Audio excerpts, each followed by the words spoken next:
Guistia. Al fin viernes, Moreno. Volvió. Viernes en Argentina, sí. Para nosotros el viernes, los viernes, ¿no? La hora de Moreno, los compañeros, las compañeras, la familia.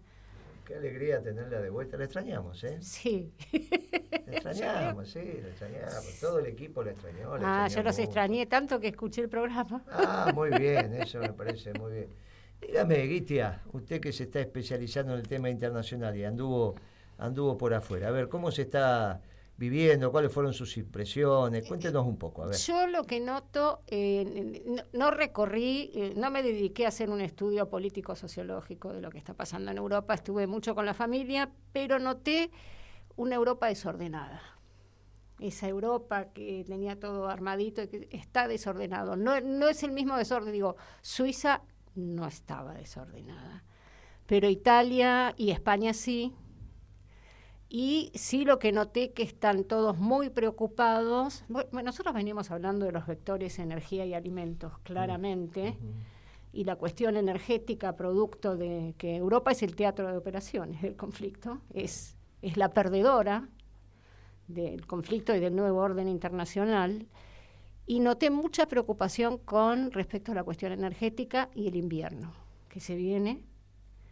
Bueno, ya Alemania está con un quilombo, digamos, bastante importante con eso. Ahora la Federación Rusa corta por 3 días.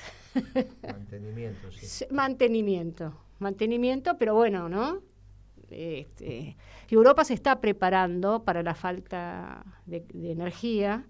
Se están planteando empezar a racionalizar, disminuir un 15% el consumo de energía. No noté todavía mucha preocupación porque las luces estaban bien encendidas, no se notaba tanto. Bueno, estamos en verano también, ¿no? Pero eso sí, la preocupación la noté muy desordenada, más allá de las características que tiene Europa. Sin embargo, bueno, yo me moví, hay movimiento, hay consumo en las zonas turísticas, que es lo mismo que pasa acá. Depende de donde uno se mueve, es un país o es otro. En la zona que yo me moví, en la zona turística, había muchísimo movimiento.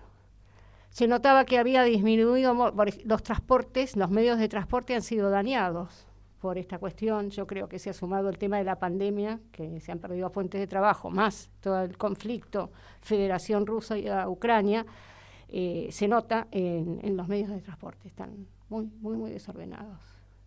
Así que bueno, esta es la impresión que yo tengo. Creo que a nivel internacional se siguen moviendo las fichas en el tablero, se va consolidando la tensión y el conflicto en la segunda medianera. Ya la primera está teniendo un protagonismo importante el presidente de Turquía. Bueno, no es casual, ¿no? Turquía tiene gran parte de su territorio, parte importante de su territorio en las costas del Mar Negro. También, digamos, me parece que es un dato, así como Biden anduvo por Arabia Saudita y, bueno, garantizando garantizando el tema de la energía, ¿no? Cómo se van moviendo las piezas con la cuestión energética, que de última se ha logrado encarecer terriblemente el tema del petróleo y del gas en el mundo. Y esto va a tener ganadores y perdedores. Pero, bueno, la Federación Rusa está avanzando con Irán también, en acuerdos importantes. Digo, como la política y la geopolítica se mueve por intereses, no por amistades eternas y que se mantienen en el tiempo. Bueno, en un momento, porque han tenido, con relación a la energía, Irán y la Federación Rusa han competido históricamente, pero juntos tienen una porción importante del gas, un 40% del gas y un 15% del petróleo a nivel mundial, y pueden, digamos, en este nuevo tablero hacer otras movidas. No han logrado, todas las medidas de la Unión Europea no han logrado desestabilizar a la Federación Rusa, que está vendiendo energía en otros lugares, o sea, no ha perdido prácticamente, y está lastimando mucho a Europa.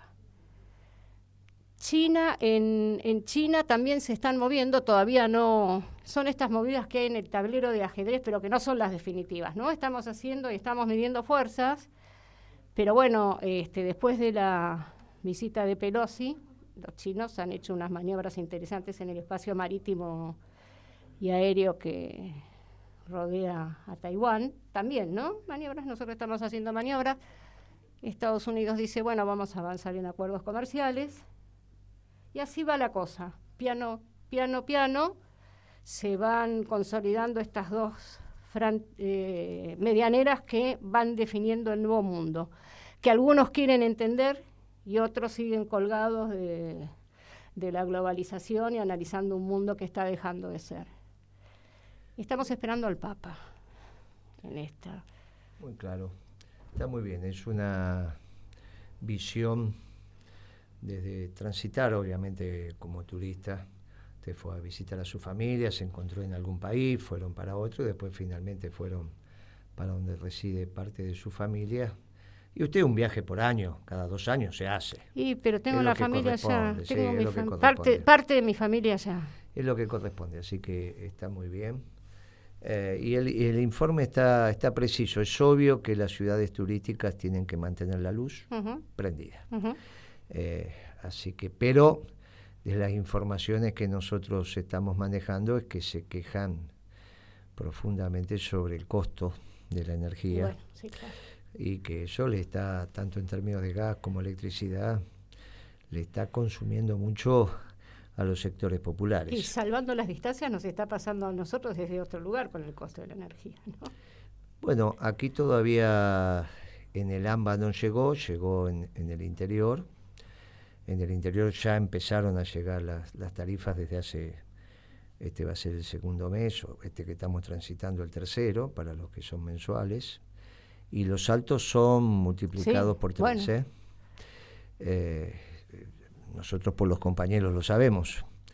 Están mandando las facturas de luz que reciben fuera del AMBA. En el microclima del AMBA, entre comillas, todavía no se nota porque es a partir de septiembre, que es donde está el grueso de los subsidios.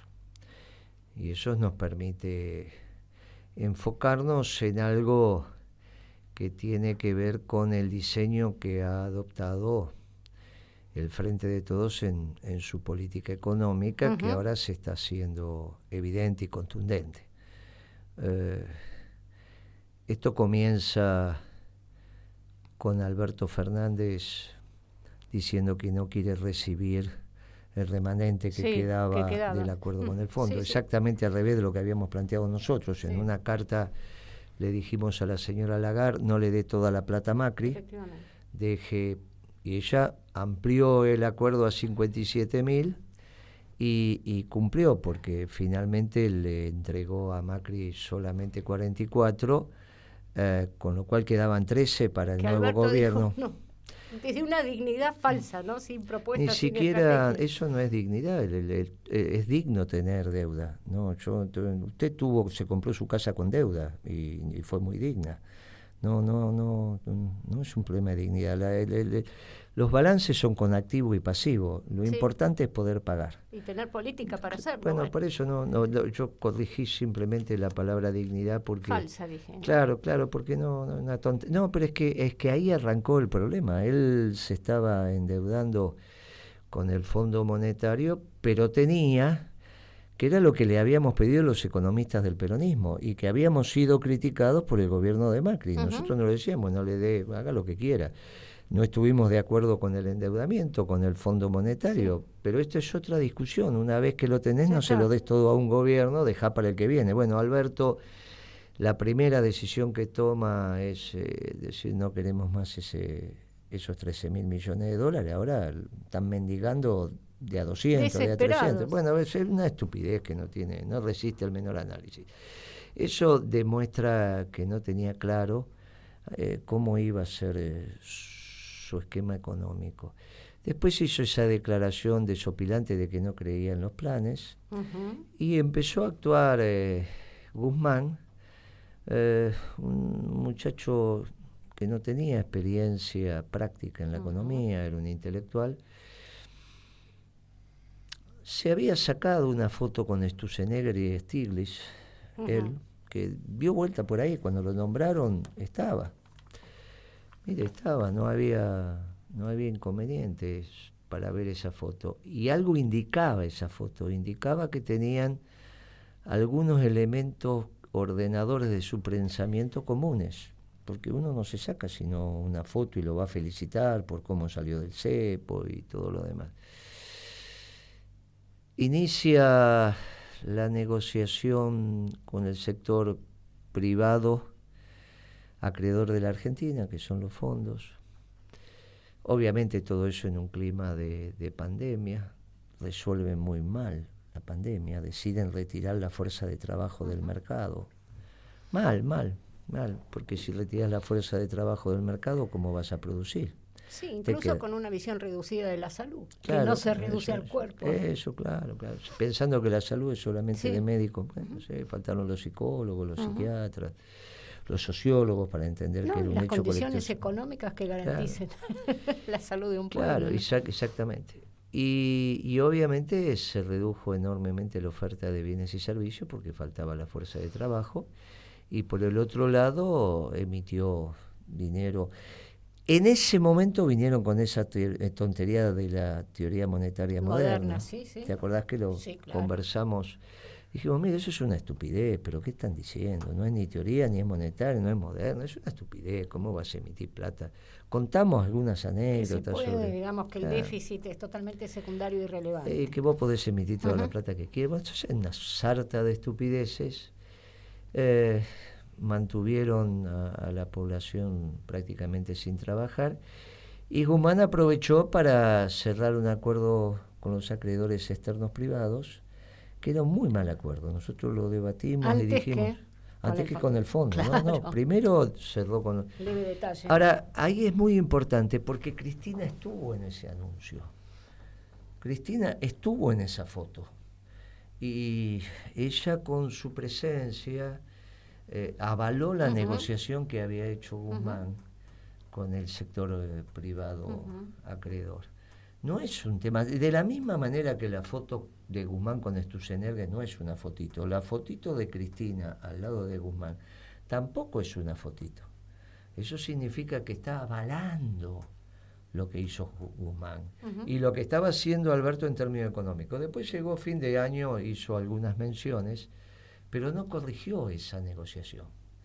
Sus técnicos, serán cuadros políticos técnicos o técnicos los que la están asesorando en términos económicos, no le explicaron que esa negociación estaba mal hecha. Y si ella fue a la foto, es porque estuvo de acuerdo con esa negociación. Y después viene la negociación con el Fondo Monetario pocos meses después. Sí, sin plan, sin proyecto. Que es un espanto como negociación. Y que nosotros, el mismo día que la estaban explicando, que eran un viernes, empezamos a hacer comentarios de que esto estaba mal formulado técnicamente.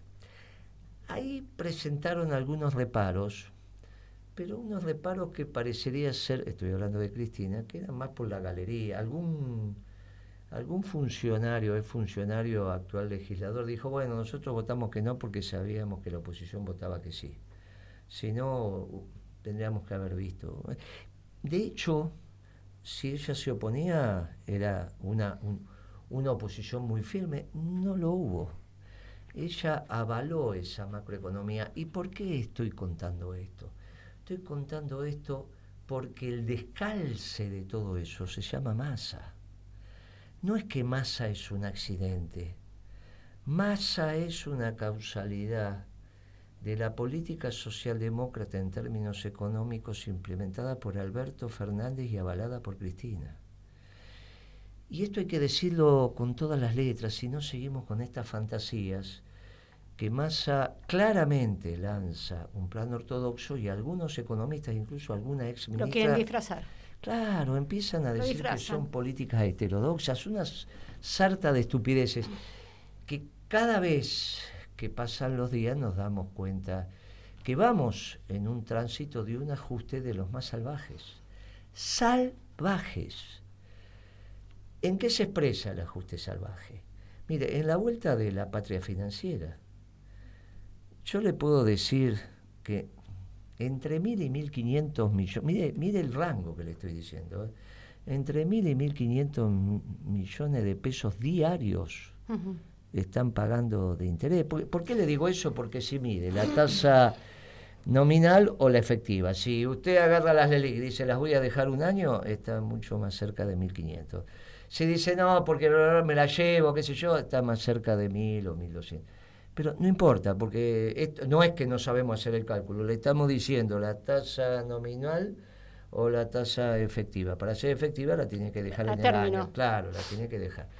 Pero entonces, sea 1.000 o 1.500, mire, es diario. Diario. Esto es, si hubo un momento del reinado de la patria financiera, es este momento. Usted imagínese que tiene tasas efectivas del 90%. Mire, estamos en el jolgorio de la patria financiera, en un gobierno socialdemócrata que tiene su lógica, pero donde todavía algunos, y obviamente la prensa ayuda mucho para esto y tienen su derecho de hacerlo, de decir que es un gobierno peronista. ¿Qué más quieren? ¿Qué más quiere la oposición? ¿Qué más quiere la prensa? Por supuesto. Que decir que acabar con el peronismo. Ahora, no solo es la patria financiera llevada, más que con Macri, esta tasa, con Macri, porque no había este endeudamiento ni había estas tasas. Mire, y si hubo tasas superiores para el consumo, no eran las que pagaba el Banco Central. Entonces, estoy hablando del endeudamiento del Banco Central que alcanzó ribetes escandalosos, pero a su vez la tasa es escandalosa. Solo eso, porque usted sabe que el modelo especulativo rentístico, el precio de los precios, pasa a ser la tasa de interés, así lo hemos definido desde el 2001 en adelante. ¿En qué se caracteriza un modelo especulativo rentístico? Hoy que la tasa de interés es lo que ordena el resto de la economía. ¿En qué se ordena un modelo de producción y trabajo? Y mire, el precio de los precios pasa a ser el valor del dólar y por eso usted tiene un tipo de cambio competitivo que le facilite las exportaciones, le dificulte las importaciones y administra el comercio de tal manera que priorice el trabajo argentino. Mire, esto es así de fácil. Por eso una vez que usted alcanzó el tipo de cambio competitivo, nuestro gobierno no se preocupaba por el dólar, se preocupaba de mantener el tipo de cambio competitivo. Claro. Pero una vez que los teníamos, los manejábamos prolija y ordenadamente. No era la tasa de interés. En la década ganada nadie pensaba cuánto me daba el plazo fijo. El gerente de producción era mucho más importante que el gerente financiero. Hoy usted está ganando más plata si tiene un buen gerente financiero que si tiene un buen gerente de producción y comercialización. Esto es lo que caracteriza un modelo especulativo rentístico y obviamente está en la antítesis y un esquema peronista. ¿Cómo sigue esto? Y esto sigue generando un tremendo tarifazo, sin hacer costos, igual que Macri. No hacen costos igual. Ahora es entendible que con Macri no hagan costos para saber si algo está barato o está caro, porque son los amigos de ellos. Ahora se suponía que acá hay que tener mucha cara para decir son mis amigos, y no tienen ningún problema. Por eso cuando nosotros empezamos a decir ellos y nosotros, es que empiezan ellos a juntarse.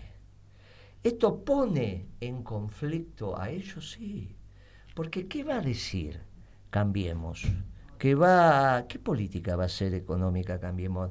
Y cuando diga lo que va a hacer, uno le va a decir, mire, es la misma que Massa. Uh-huh. No, lo vamos a hacer más rápido, más cruel. Uh-huh. Mire, esto es ridículo. Cuando fracasa, fracasa. Por eso es muy importante la declaración del embajador norteamericano ayer, que no voy a entrar con esas, si puede opinar, no puede opinar, eso, ¿cómo no va a poder opinar en un seminario? Si lo invitan y es un seminario sobre la Argentina, ¿de qué va a hablar? De Marte. Tiene que hablar de la Argentina. Él hizo una recomendación de que se junten ahora. Y usted sabe que yo estoy de acuerdo. Que se junten ahora Massa y Rodríguez Larreta. Que se junten. En todo caso va a tener que opinar Macri. Pero si son lo mismo, cuanto antes se junten es mejor. ¿Y por qué el embajador norteamericano, que puede saber de la política doméstica argentina, alguito, qué puede saber? algún informe que le han dado. Y porque los dos que se han encontrado con él le han dicho lo que piensan hacer en la Argentina. Y él dijo lo mismo. Pero es obvio. Pero usted imagínese que yo la deposito ahora como embajadora en Canadá y a los 3 meses le pido que me cuente la interna de Canadá. Pero, hay un problema. El embajador repite lo que escuchó. Y él escuchó a Larreta y escuchó a Massa y dice, mire, si piensan lo mismo. Y júntense. Ahora, ¿cuánto hace que nosotros dijimos que se encontraban en esa pizzería que se estaciona de frente? Sí, que se allanaban el camino. Pero ¿cuánto hace que dijimos que se juntaban en la pizzería que se estaciona de punta en Libertador? Ahí en Tarly Libertador. ¿Cuánto hace? De un lado hay una plaza, en otra está la embajada chilena, en otro está el Automóvil Club, en el otro hay una pizzería. Lo dijimos hace muchísimos meses, pero muchísimos. Fueron construyendo un esquema conjunto. Ahora, Cristina no puede no saber esto. Entonces, ¿qué nos está pasando?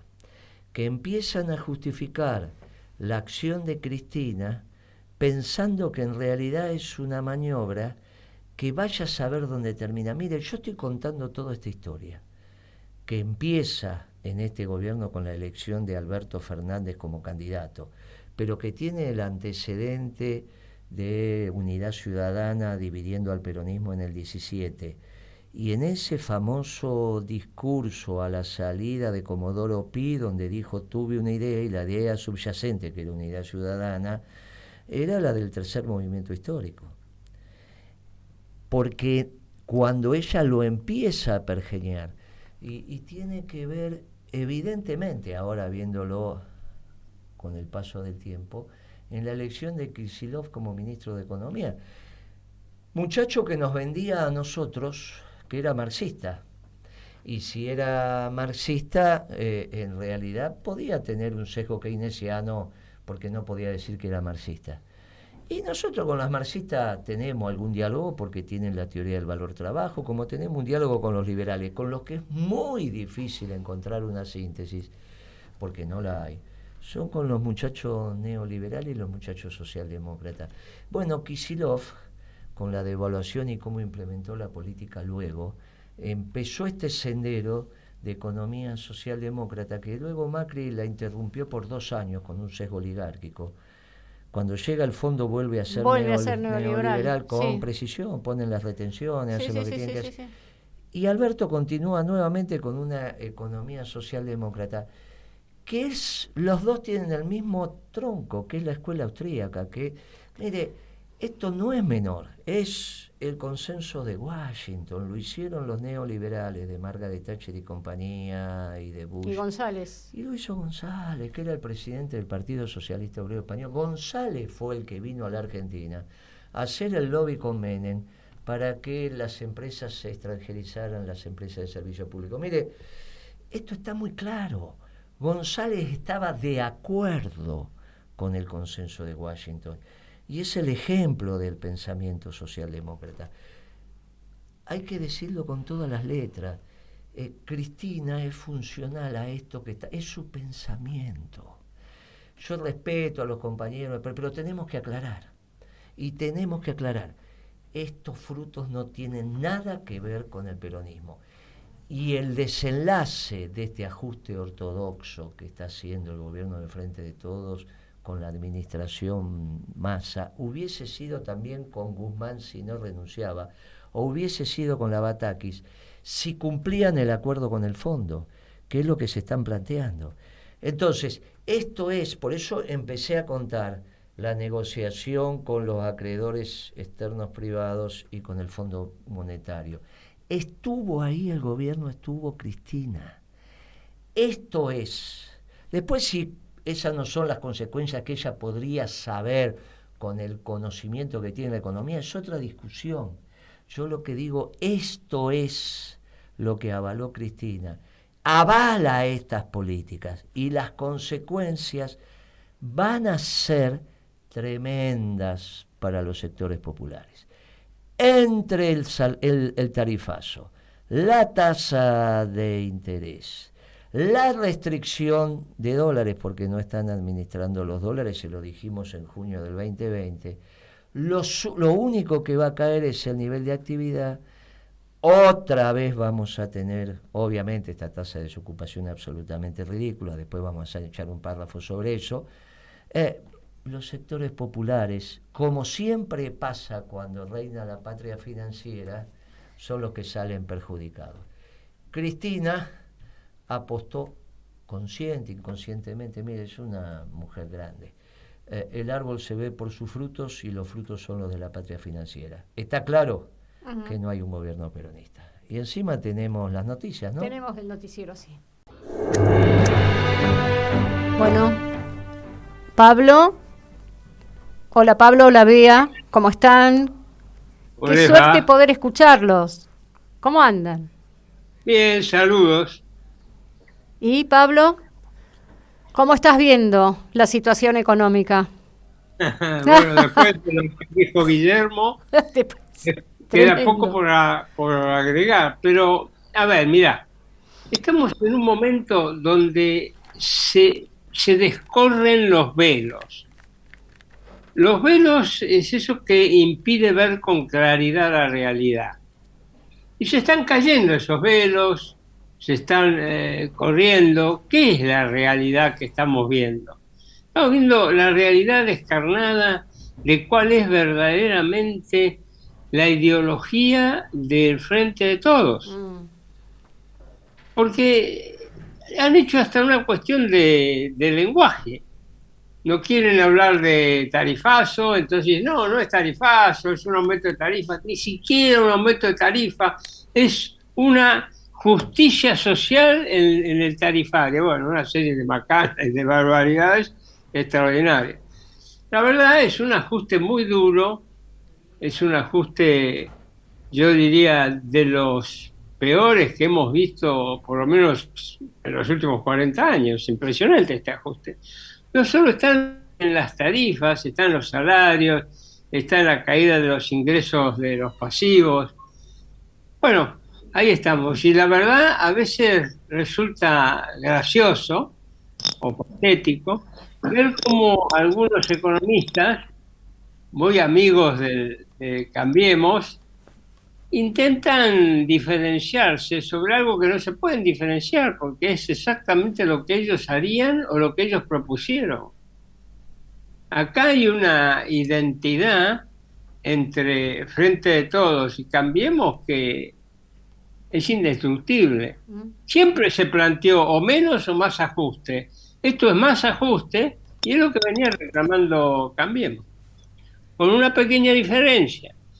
Ya están empezando a salir las voces que dicen la cuestión macroeconómica está bien, ahora que hay que avanzar a las modificaciones estructurales. ¿Qué son las modificaciones estructurales? La reforma del sistema jubilatorio y la reforma del sistema laboral. Cuando esto empiece a ser crisis, recuerden lo que les digo, van a salir estos dos temas con muchísima fuerza. Válgame Dios. Tremendo, el panorama es tremendo. Bea, ¿estás por ahí? Bea. Sí, estoy acá escuchándolos. ¿Qué? Me alegro de que lo hayas pasado muy bien, Nitia. Gracias, Paglieri. Escúchame. Y acá estamos. Sí, bueno, en realidad los estaba escuchando y todo tiene una lógica que nosotros venimos desarrollando hace bastante y bueno, siempre es coherente entre lo que va diciendo Guillermo, Pablo, que todos estructuramos un pensamiento que sin ninguna duda tiene un vector común. Y a mí me parece que sería bueno profundizar un poquito, aunque ya lo hicimos en el Ejercitando la Memoria, sobre Daniel Marx. Porque, bueno, es como que también se recicla y viene.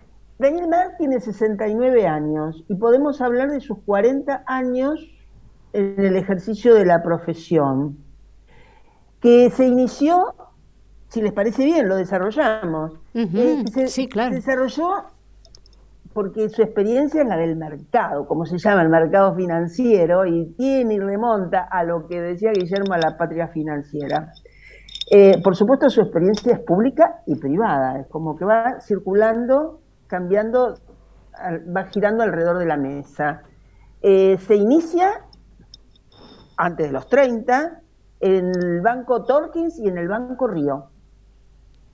Es decir, era muy joven, no tenía cargos relevantes en esos bancos, además era razonable por su edad. Sin embargo, acto seguido, con el gobierno de Alfonsín, se convierte en director del Banco Central de la República Argentina. Es decir, a mí me hace acordar eso, criado de potrillo, ¿viste? Era como que estaba formateado, evidentemente, para estas gestiones, para hacer el cambio generacional de los González del Solar, los Cavallo y bueno. Entonces, bueno, siendo un joven de un poquito más de 30 años, integra el directorio del Banco Central.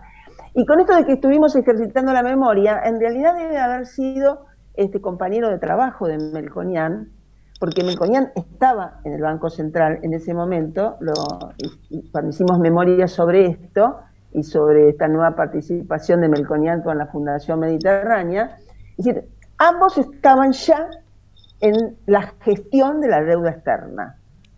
Es decir, siempre estuvieron en esas renegociaciones, desde el minuto 1 de las deudas, por supuesto, que se empezaron con la dictadura militar, con Cívico, con Martínez de Oz, y bueno, todo lo que sabemos, y con Cavallo también en la presidencia del Banco Central, en el año 82, y ahí están tanto Marx como Melconian, y justamente Melconian es el que en ese discurso, digamos, para la gilada del gobierno de Alfonsín, de que se iba a revisar la deuda y qué sé yo, bueno, mientras tanto teníamos en el Banco Central a Prebisch y a estos pichones, que en ese momento eran pichones, de Daniel Marx y Melconian. Y Melconian es el que firma y eleva al directorio, es decir, eleva a uno de los integrantes, a Daniel Marx, un informe donde se termine de analizar la deuda externa. Es decir, dejen de boludear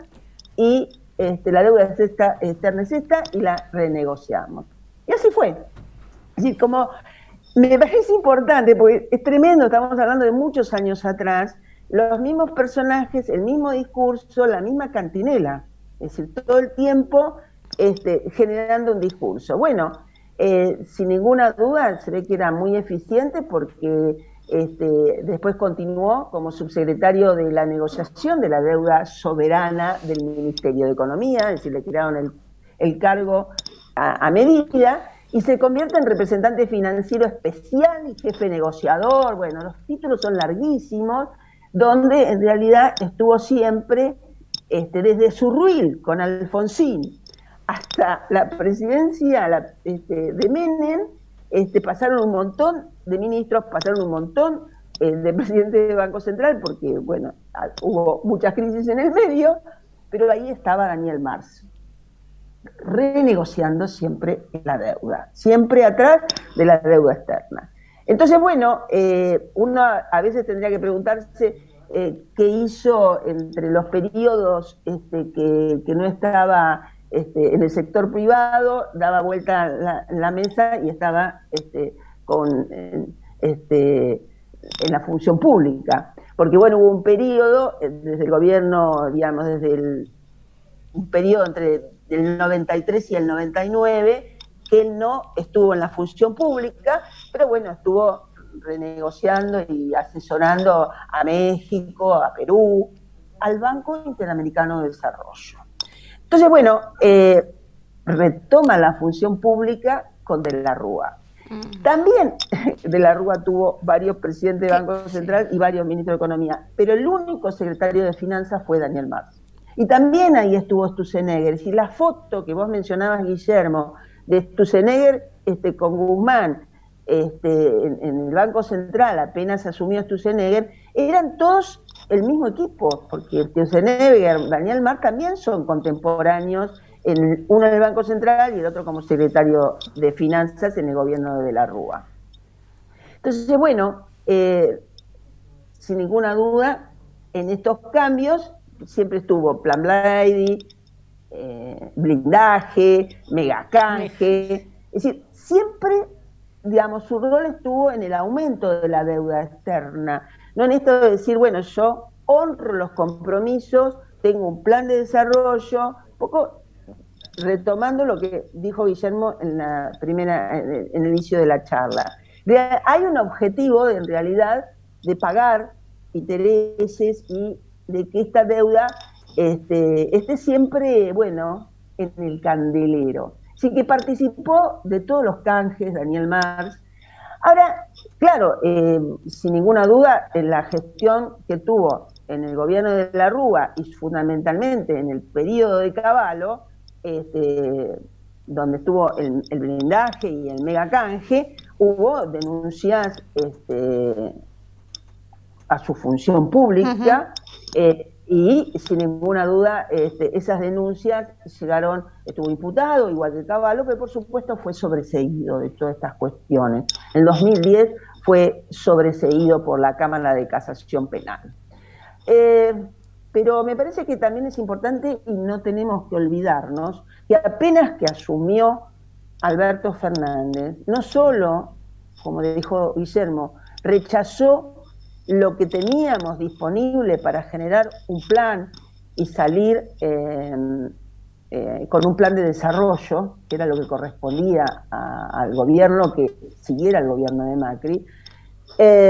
No había planes, pero sí lo llamó a Daniel Marx. Alberto Fernández lo invitó a ser parte de la renegociación de la deuda externa. Ahí aparece otra vez Daniel Marx. Por supuesto, en el medio fue de consultoría a consultoría y bueno, como asesor de la banca privada o de los empresarios que requerían todo su conocimiento y seguramente su información privilegiada.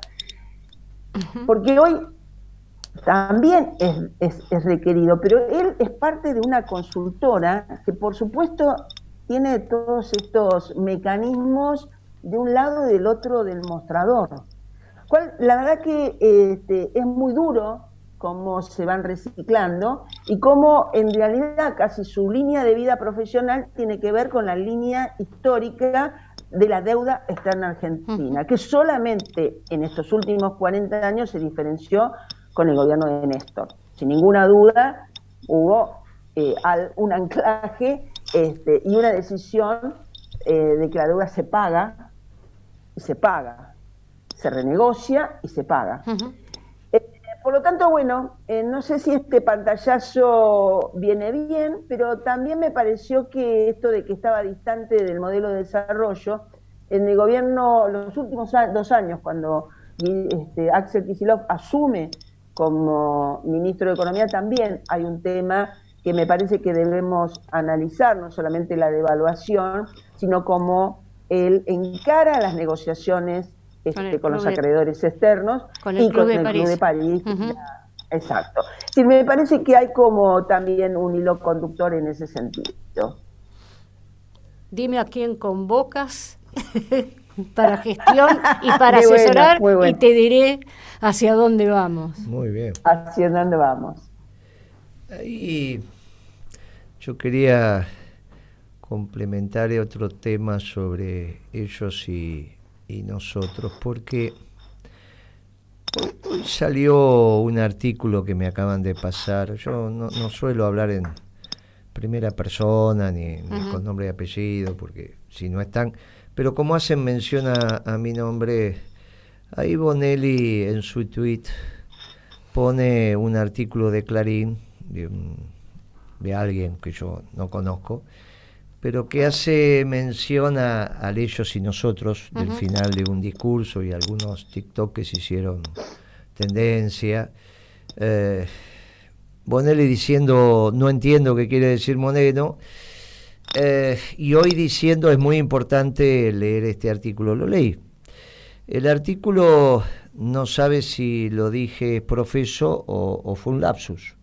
No. O sea, bueno, claro, por eso ya los compañeros hicieron otro artículo, ese mismo TikTok con fotos, para decir, mire, para los que no entendieron, los compañeros entendieron todo el mundo, pero me parece hasta desagradable que escribas sobre una persona sin conocer su pensamiento.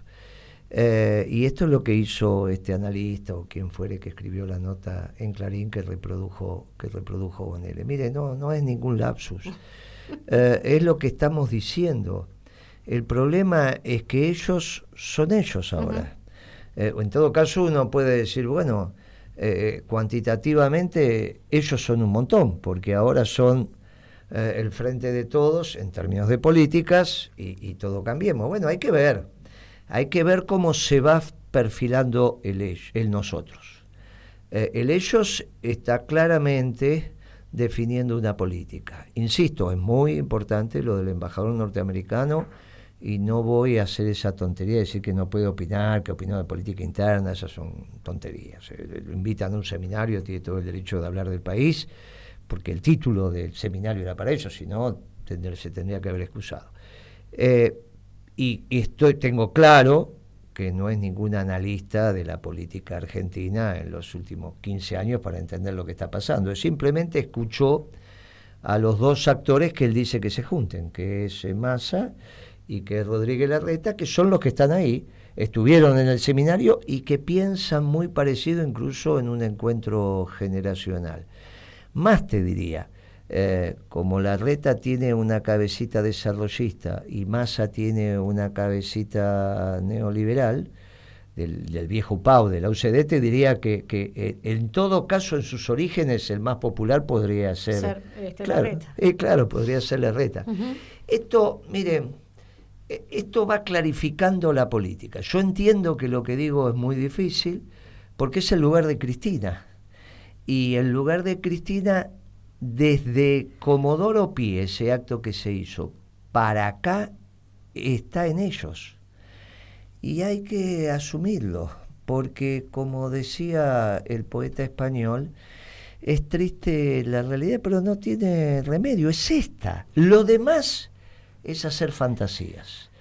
Lo demás es no entender lo que está aconteciendo y hacia dónde vamos, y perder tiempo en la organización del nosotros. Seremos una minoría, no sé qué va a pasar, quizás, ojo que el pueblo argentino a veces da muchas sorpresas. Yo apuesto a la organización de la causa, la organización del movimiento peronista, eso es lo que estamos haciendo, y hay que ver qué pasa con la causa cuando los muchachos se empiezan a juntar. Hoy salió Gabriel Mariotto con un Twitter que yo valoro, donde dice: Macri endeudó al país, hizo tarifazos y el Frente de Todos paga la deuda y hace los mismos tarifazos. ¿Pero qué les pasa? Dice, hagan costos. Bueno, ya al menos somos dos espacios políticos que decimos, hagan costos. Y vamos transitando la agenda. Miren, no sea cuestión que nos empezamos a juntar a partir de la doctrina los militantes y dirigentes de la causa nacional y del movimiento nacional justicialista. Mañana tenemos un plenario en la Cuarta, el miércoles estamos viajando a Rosario. Sí. No sea cuestión, es obvio que Milei dejó de ser la rebelión, no sea que como siempre fue, la rebelión la encarne el peronismo, porque es lo distinto y es lo que expresa a los sectores populares. Miren, es muy interesante lo que está aconteciendo y siempre va a ser de brazos abiertos. Si se pide perdón y se dice me equivoqué, bien, contundentemente, no hay ningún inconveniente si acá estamos, pero no nos confundamos.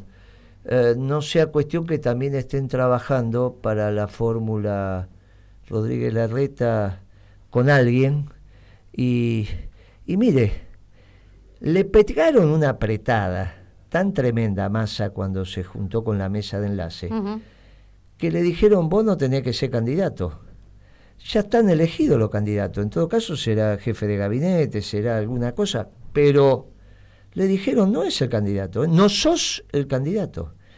Mire, yo, cuando esos muchachos se pueden hablar con esa precisión, lógico, lo tienen planificado. Le dijeron, vos no sos el candidato porque el candidato es otro, a vos te toca hacer lo que tenés que hacer. Es muy interesante, porque el peronismo vuelve a ser la rebelión. Y obviamente nosotros vamos a generar un espacio para que los militantes y dirigentes de la causa nos empecemos a agrupar. Después no importa, después los que estén mejor son los que van a encabezar. Si no hay nadie, seremos nosotros, y si no, será el que está mejor. Pero hoy volvemos a la consigna de los que quieran la doctrina de Perón, que se suban al camión. Sí, se suban al camión, sí. Pablo, te toca a vos ir despidiéndote de nuestros oyentes, después Bea y finalmente Guitia. Le damos el saludo final. Simplemente un gran abrazo. Hay que estar preparados y hay que estar atentos. El sistema político está en tan grave ebullición como está el sistema económico. Eso exige estar preparados y estar atentos. Así que gran abrazo a todos. Nos vemos en Rosario, Pablo. Ya te tiene que llegar ahí el organigrama y cómo vamos a... cómo está armado el cronograma del hecho. Bea. No, bueno, espero que haya colaborado con el ellos, como es el andamiaje desde hace tanto tiempo. Así que, bueno, me parece muy enriquecedor el desarrollo que han tenido desde el principio del programa. Así que muchas gracias. Este ejercicio de memoria que vos haces en todos los programas tiene que ver mucho con el ellos y el nosotros. Y va aclarando, además, ¿no? Vinculado a esto de los ciclos políticos, que son más cortos que los ciclos económicos. Y una reflexión sobre los costos. No hacemos costos, no el gobierno, no, pero definitivamente hay costos. Y esos costos los paga el pueblo argentino. No hay ninguna duda. Le agradecemos a los que nos están escuchando, Vitia. Por supuesto, pensé que íbamos a poner una música. No, sí. Eso lo dejamos para el final y ya nos vamos. Listo, y nos vamos. Sí, perfecto, claro. perfecto. Lo último que dice que vamos a escuchar. Bueno, el último. Vamos a escuchar a Larralde, a José Larralde, quien qué bueno. Le hacemos llegar nuestro caluroso saludo y bueno, a todos los oyentes y nuestros y nuestras oyentes también un excelente viernes, un fin de semana. Nos vemos el próximo viernes y saludamos a Noelia y a todo el equipo de Radio Caput y a nuestro compañero Fernando Molgaray y un fuerte abrazo peronista.